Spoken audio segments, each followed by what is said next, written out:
Hey, what's up everybody? In this video, I'm going to show you how to use Google Analytics to get more high converting search engine traffic to your site. So once you have Google Analytics installed in your site, log in and this is what you'll see. Now, if you have multiple websites linked within the same Google account, you'll see multiple websites here, but I only have one. So I only see one here, and whichever site you want to look at, click next to the little globe icon, all website data. And this gives you a nice overview of where your traffic's coming from, what it's doing, etc. But for this video, we're just going to focus on SEO. So once you're in your audience overview area, scroll down and click on traffic sources. Then click on search engine optimization and click on queries. And what this area is under search engine optimization, it's basically a link between your Google Analytics account and your Webmaster Tools account. So we had already discussed in another video how to set up your Webmaster Tools account. So as long as this is under the same account, you will get this information linked automatically.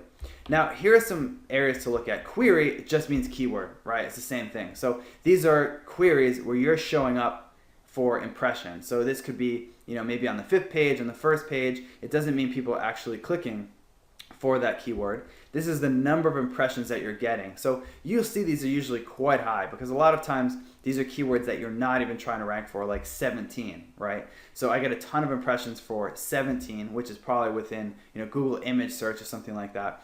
So there's a lot of information here that you don't really have to worry about so much. You just want to see which keywords you're getting impressions for that you're also trying to rank for. And in this case, some of these keywords I'm trying to rank for, some of them like guest, I'm obviously not. Okay, so you don't really have to worry about the average position. So this is something I would totally ignore because, for example, guest I'm ranking 91 for, okay? And guest is obviously not a keyword I'm remotely trying to rank for, and this brings down the average, to 68. So don't worry about the average position. As long as you're ranking for the keywords that you want to rank for, you're doing okay. And you can scroll through this. So, for most websites, over time, you're going to get thousands of keyword impressions, okay?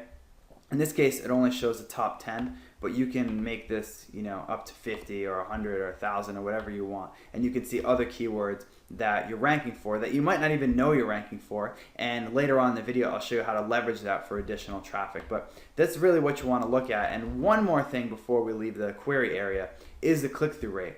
Now, again, it's really hard to interpret this data for any actionable type of information because, like I said, you'll be ranking for weird keywords that you're not really optimizing for, so your click-through rate is going to be quite low.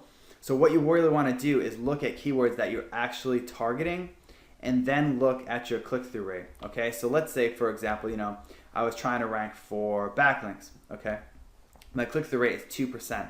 That's obviously not that great. Okay, so that could be a number of reasons. That could be just that you're low in the search results. Obviously, if you're ranking number 1 for a keyword, your click-through rate is going to be much higher than if you're 10 or 11, right? It's going to be night and day.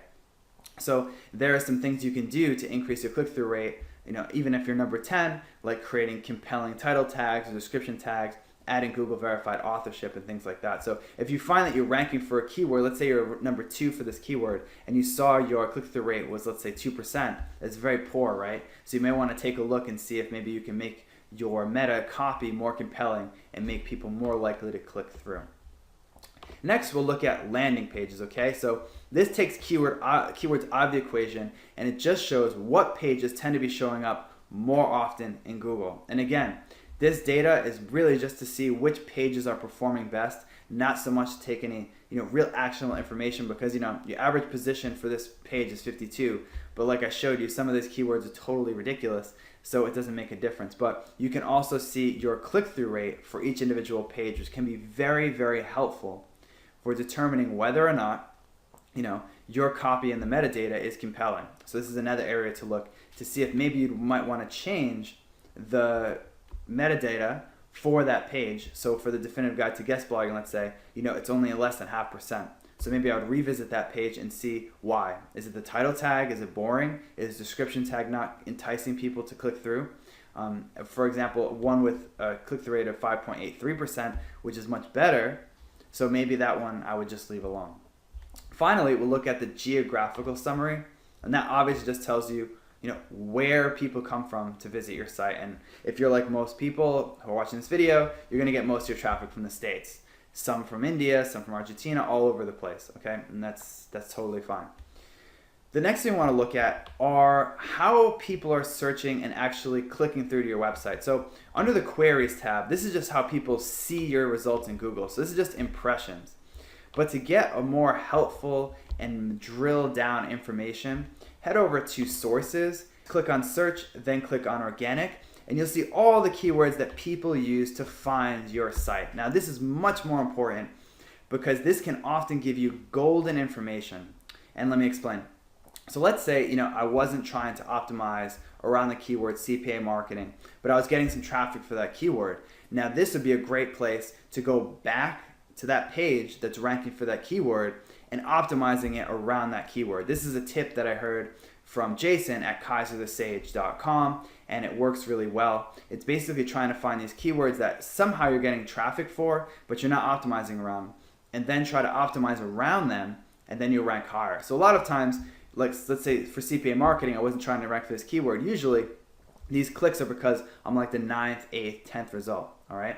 But if I optimized around it and just did on page, it might boost me up to 4 or 5. So these show you keywords that you already have some momentum for, and it's just a matter of optimizing them further to get the most traffic. The next thing I'll show you is how to find which keywords are bringing you the highest conversions, which is obviously the most important thing. If you're selling a product, trying to get leads, you want conversions, and you can find out which keywords aren't just bringing in the most traffic, but are actually converting. So to do that, under the same area, click on Advanced Segments, and then click on Visits with Conversions, and then click Apply. And this will show you what keywords are bringing in converting traffic, which is really obviously very important. So brand name can bring in a lot of converting traffic, but you obviously don't want to optimize around that. But for example, at Backlinko, the site's obviously mostly about SEO, but interestingly enough, one of the top converting keywords for at least the last couple of weeks is CPA marketing. Okay, so I get people that are interested in CPA marketing a lot of times do SEO, and I suppose that page, for whatever reason, tends to convert well. So this is great information to have because, for example, if I was ranking, let's say 8 for this keyword, and I was ranking 8 for this keyword, I would want to put most of my effort behind ranking for this keyword, right? Because it converts a lot better. So this is actually very important data if you're doing SEO, because traffic in and of itself is pretty much worthless. So you really want to see which keywords are converting best and then optimize your site around those. So that's it for using Google Analytics for more search engine traffic. As you can see, you can get a lot of great data that you can use to apply to your SEO campaigns to get even more high converting search engine traffic. Thanks for watching, and I'll see you in the next video.